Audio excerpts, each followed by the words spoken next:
This episode is brought to you by Progressive Insurance. Do you ever find yourself playing the budgeting game? Shifting a little money here, a little there, and hoping it all works out? Well, with the Name Your Price tool from Progressive, you can be a better budgeter and potentially lower your insurance bill too. You tell Progressive what you want to pay for car insurance, and they'll help you find options within your budget. Try it today at progressive.com. Progressive Casualty Insurance Company and Affiliates. Price and coverage match limited by state law. Not available in all states. Coming up, a queer coming-of-age story set in Jamaica. An art heist set during World War II. Plus, our distraction of the week. I'm Mel. I'm Dave. This is the Library of Lost Time. When we did our Strong Sense of Place episode about Jamaica, I fell in love with that place. It's a real problem with this project. So we keep uncovering new places, and I keep thinking, really want to go there. And when are we going to do that? Yeah.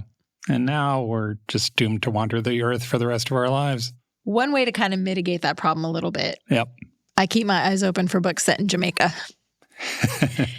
This week, I really want to read a book called Broughtupsy by Christina Cooke. Broughtupsy? Broughtupsy.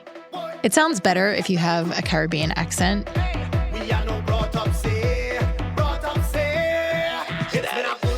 It's a Caribbean term that's used to describe someone who has been brought up with good manners and social etiquette.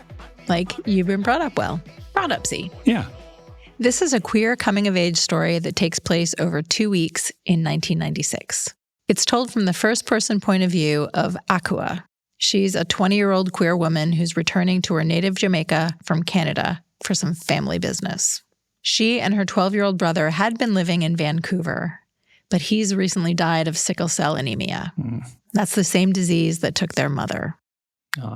Now, Akua is returning to Kingston with his ashes and to be reunited with her sister. To say that the sisters have a strained relationship is an understatement. Akua left Jamaica, and she's gay. Her older sister, Tamika, stayed in Jamaica, and she is deeply religious. Oh. And Jamaica is a dangerous place to be gay. Yeah, I've heard that. So Tamika is really troubled by her sister's sexuality. Yeah. They will laugh at you and spit in your face, she says. Are you listening? They will stone you. They will bring their machetes and guns. They will butcher you in broad daylight, then leave you to rot, and the police will pay no mind. This does nothing to bring the sisters closer. Yeah. Instead of being cautious, Akua starts a relationship with a stripper who shows her a different side of her hometown. Akua's voice is very strong, and the author, Christina Cooke, sprinkles Jamaican patois into the dialogue. This story wrestles with sexuality, religion, family, and the meaning of home. A review said it's vivid, emotionally intense, and unafraid of the dark. It's Broughtupsy by Christina Cooke. If you wanted to do a great reading project, you could pair this novel with Butter, Honey, Pig, Bread by Francesca Equiasi. That is a gorgeous book set in Lagos, Nigeria, that grapples with similar life stuff in a very rewarding way. Derek B. Miller is an intriguing person.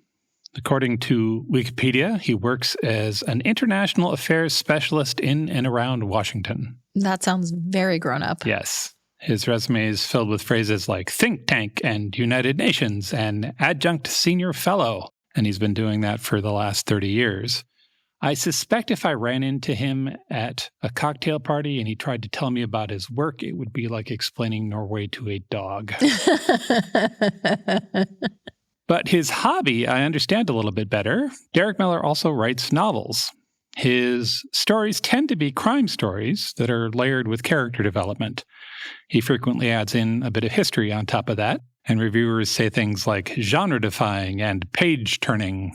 I like genre-defying. Yeah, absolutely. He seems to do really good character stuff inside of crime fiction. He's won several awards for his previous novels, and the New York Times selected his last book, How to Find Your Way in the Dark, as the best mystery novel of 2021. Sweet. Yeah. His latest book is out. It's called The Curse of Pietro Houdini. It's a pretty awesome title. It is, yeah. It's set in Italy during World War II. The novel starts with a fictional author's note, which I always find promising. Yes, that is catnip to me. The first paragraph of that note says this: before the Americans bombed our abbey at Monte Cassino in 1944, the same abbey founded by Saint Benedict in 529 AD, I stole 3 paintings from the Nazis, who were stealing them from the monks. I was 14 years old. The story of how 3 Tiziano paintings from the Renaissance survived the war is therefore the story of how I survived. And the story of how I survived is the story of Pietro Houdini and his curse. I could not be more in. Give it to me right now. Right? This book combines coming of age and heist and historical novel and art and a strong sense of Italy in the hands of an award-winning crime author. So in. It just came out 2 weeks ago. It's called The Curse of Pietro Houdini by Derek B. Miller. I'm not even kidding. I'm reading that this week. And now our distraction of the week. If you're listening to this show on the day it's released, today is author and poet Judith Viorst's 93rd birthday. Oh, happy birthday, Judith. She was born on February 2nd, 1931. Who is Judith Viorst? She's best known for her absolutely stellar children's book, Alexander and the Terrible, Horrible, No Good, Very Bad Day. The classic. I'll have more to say about that later, but I want to tell you about Judith Viorst first. She was born in Newark, New Jersey, and graduated from Rutgers University in 1952. She married her husband, Milton, in 1960. He was a journalist who specialized in the Middle East, and they were married for 62 years until he died in 2022. In one of her interviews, she shared a great story about what kind of husband he was and what kind of relationship they had. They'd recently moved to Washington, D.C. together, where he worked for the Washington Post. And she took a job as an editor at a science nonprofit that also published books. At work, they asked her to write about the NASA space program. She said she went home to Milton sobbing, saying, "I've finally gotten a chance to write a book, and they want me to write about space, and I don't even know where space is." And Milton said, "Say yes, we'll figure out where space is." That's nice. Judith still lives in Washington, D.C. She has since written hundreds of magazine articles, 2 musicals, a novel, 18 children's books, and 9 books of poetry, including an age-related series that collects poems for every decade of her life, which started with her 20s. Wow. Are we going to unpack that body of work? A little bit. I mean, that's amazing. Yeah. Two musicals Yeah. in addition to a classic children's book? Yeah. And a series of poetry books? Yeah, she's got a lot to say. Yeah. Her most recent poetry book was published in 2019, and it's called Nearing 90 and Other Comedies of Late Life. Basically, whatever age you are, she's got you covered. Yeah, she has spoken to you. But, as I said earlier, she's best known for Alexander and the Terrible, Horrible, No Good, Very Bad Day. Yeah. First published in June 1972.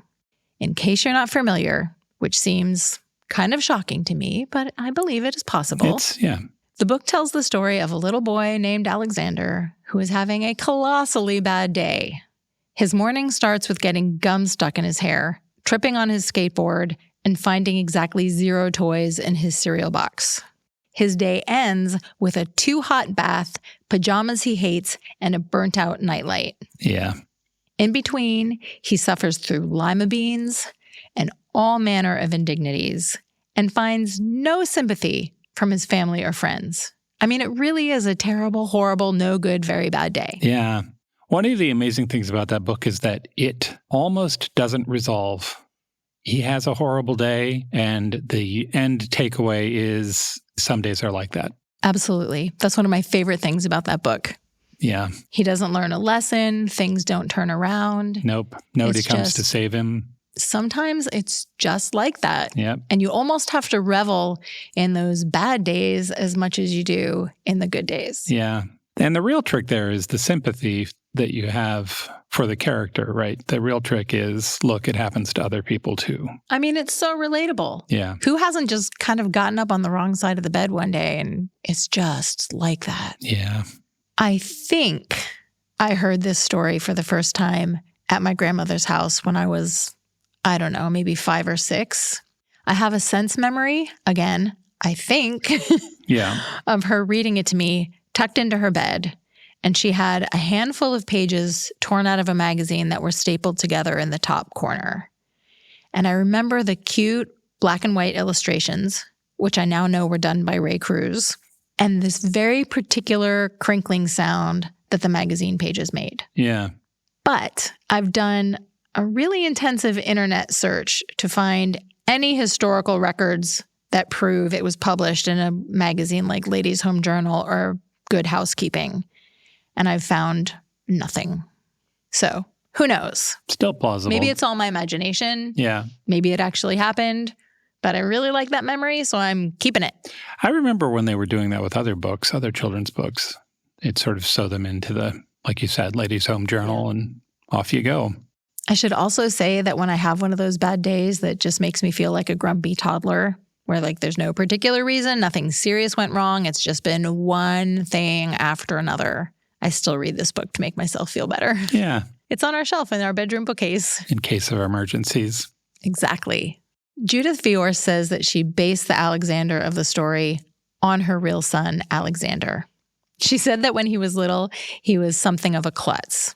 As an example, she said he came home from school limping one day, complaining that his knee hurt, like really making a fuss about his knee. And she said, "Oh, did that happen when you were playing soccer?" And he said, "No, story time." Do you know how he feels about being immortalized as having a horrible, no good, very bad day? She said that she wrote the book to make him feel better. Yeah. But when the manuscript was finished, she read it to him thinking he would be really excited. Yeah. And his reaction was, "Why are you making me have this terrible day? Why didn't you give it to Nicky," who is his older brother? Yeah. She was shocked because she thought he was going to be happy to be the subject of her book. Yeah. But then she told him that his name would be in big letters on the cover, and he kind of said, okay. And then on the 50th anniversary of the book in 2022, NPR actually talked to Alexander and asked him a couple of questions about the experiences in the book.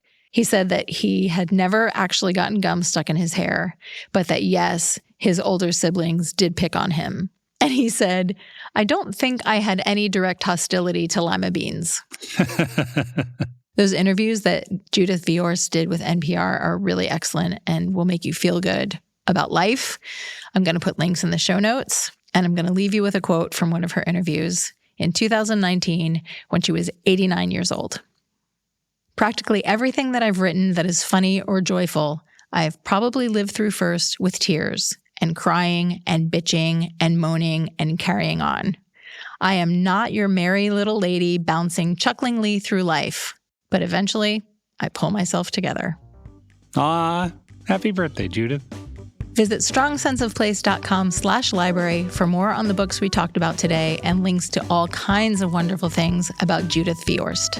Thanks for joining us in the Library of Lost Time. Remember to visit your local library and your independent bookstore to lose some time yourself.